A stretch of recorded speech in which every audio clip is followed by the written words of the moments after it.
Assalamualaikum warahmatullahi wabarakatuh. Perkenalkan, kami mahasiswa dan mahasiswi dari Universitas Bakti Kencana Bandung, prodi S1 Keperawatan. Untuk memenuhi salah satu tugas mata kuliah kewirausahaan, di sini kami akan memaparkan materi tentang konsep pemasaran. Sebelum memaparkan materi, saya akan memperkenalkan anggota kelompok 3 terlebih dahulu.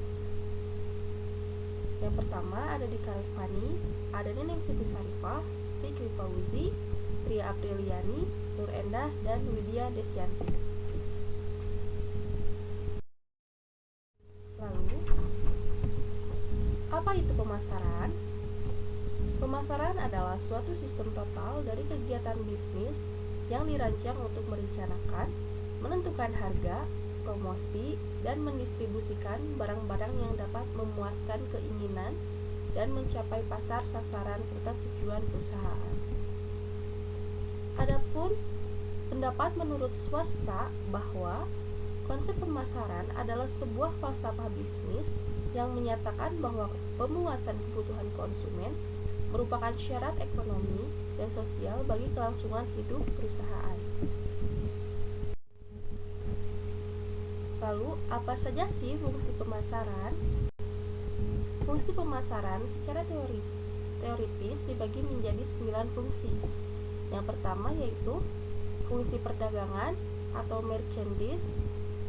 Yang kedua, fungsi pembelian atau buying. Yang ketiga, sebagai fungsi penjualan atau selling. Yang keempat, fungsi transportasi atau transportation. Yang kelima, fungsi pergudangan atau storage. Yang keenam, fungsi standarisasi atau standardization. Yang ketujuh, fungsi keuangan atau financing. Yang kedelapan, fungsi komunikasi atau communication. Dan yang kesembilan, fungsi resiko atau risk. Nah, di sini juga ada beberapa tugas dalam pemasaran. Di sini kami membagi 8 tugas pemasaran.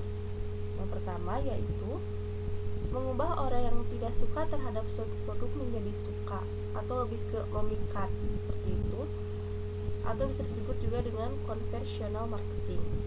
Yang kedua, mendorong kebutuhan orang yang tidak berminat atau mengetahui suatu produk, disebut juga dengan stimulational marketing. Yang ketiga, mengembangkan pemenuhan kebutuhan yang belum terpenuhi atau disebut juga developmental marketing. Yang keempat, mengaktifkan keinginan atas produk yang stabil atau permintaan terhadap produk yang menurun atau disebut juga remarketing. Yang kelima, menyelaraskan pola permintaan agar sesuai dengan pola penawaran.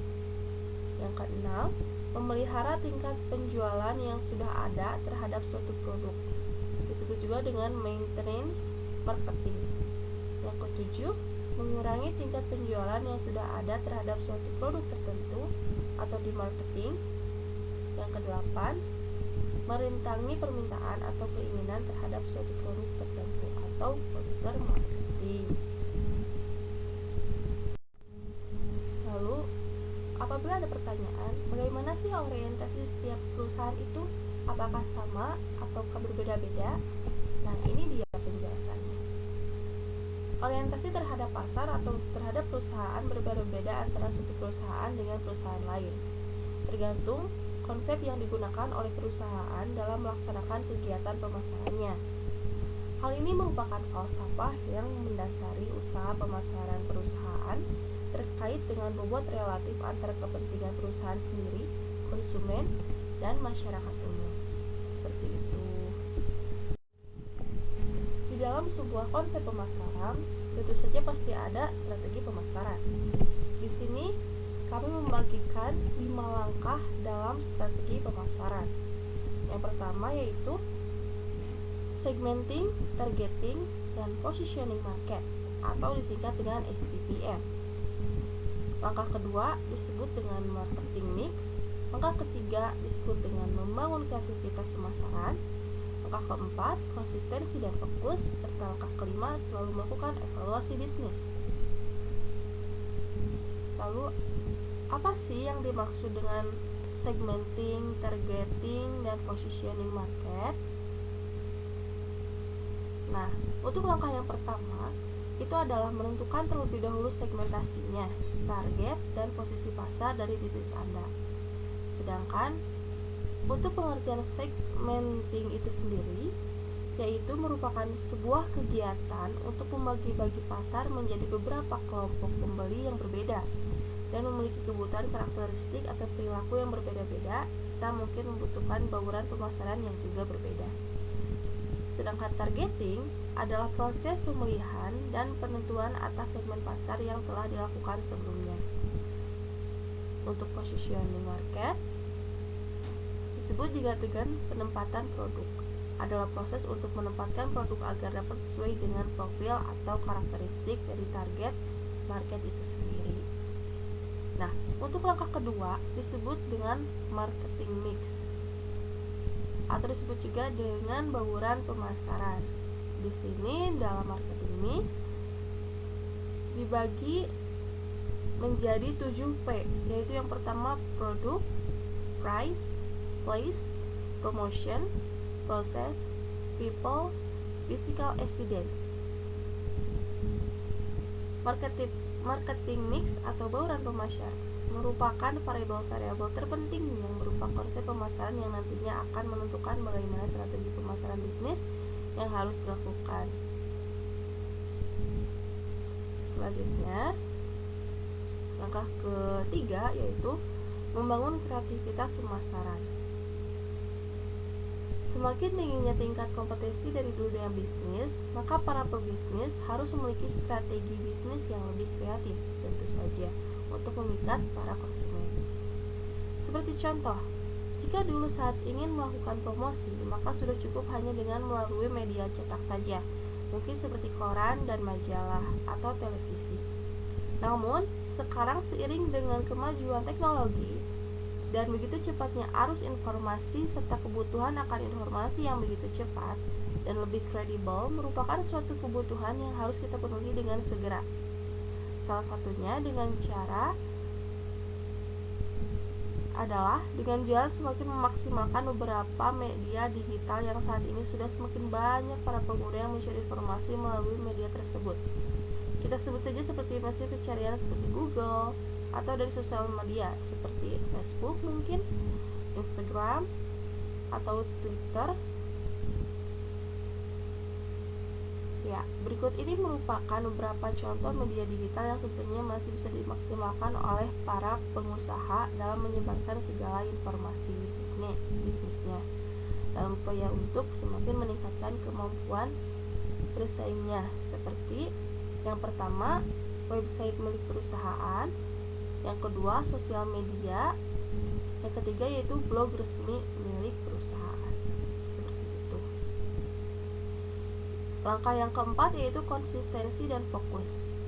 Saat semua strategi di atas sudah berhasil kita susun secara tersistematis, maka selanjutnya adalah kekonsistensian kita dalam menjalankan semuanya.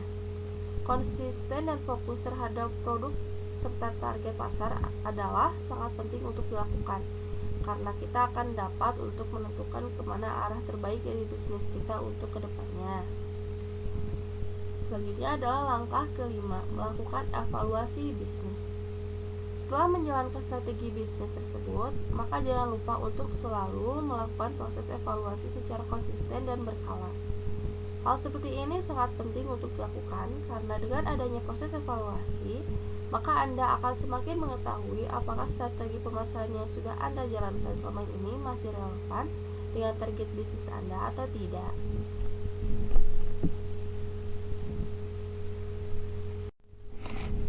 Lalu, apa sih tujuan pemasaran itu? Nah, ini dia. Tujuan pemasaran atau marketing objektif adalah apa yang akan dicapai oleh perusahaan melalui bagian pemasaran. Pemasaran mempunyai beberapa tujuan secara umum seperti di bawah ini. Yang pertama, menambah permintaan tentu saja. Yang kedua, menciptakan kepuasan konsumen. Yang ketiga, memperoleh market share. Yang keempat, mendapatkan profit. Yang kelima, membuat branding atau citra positif. Yang keenam, menjaga keberlangsungan hidup perusahaan. Nah, di sini ada tujuan manajemen pemasaran. Dilihat dari segi jangka waktunya. Dibagi menjadi 3 tujuan. Yang pertama itu tujuan jangka pendek, tujuan jangka menengah, dan tujuan jangka panjang.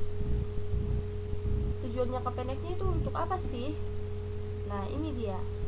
Tujuan jangka pendek untuk perusahaan merupakan untung secepat mungkin, yang berarti bahwa bisa menutup seluruh biaya-biaya produksi yang telah digunakan. Serta apabila dijumpai adanya kelebihan, maka bisa disebut sebagai laba atau untung. Tujuan jangka menengah yaitu untuk mengusahakan mencapai titik impas antara total biaya produksi dengan total volume penjualan, memperluas cakupan promosi, serta berusaha lebih memperbesar cakupan volume penjualan. Lalu, tujuan jangka panjangnya untuk apa? Nah, ini dia.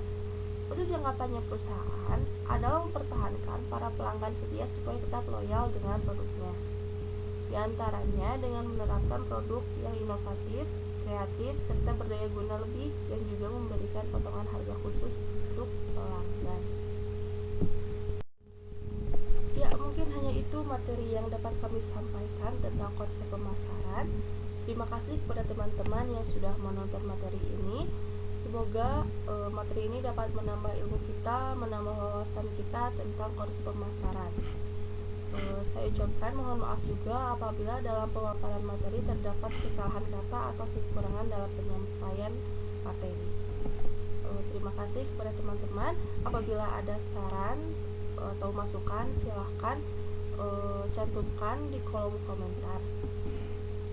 Kami dari kelompok 3 undur diri dulu. Wassalamualaikum warahmatullahi wabarakatuh.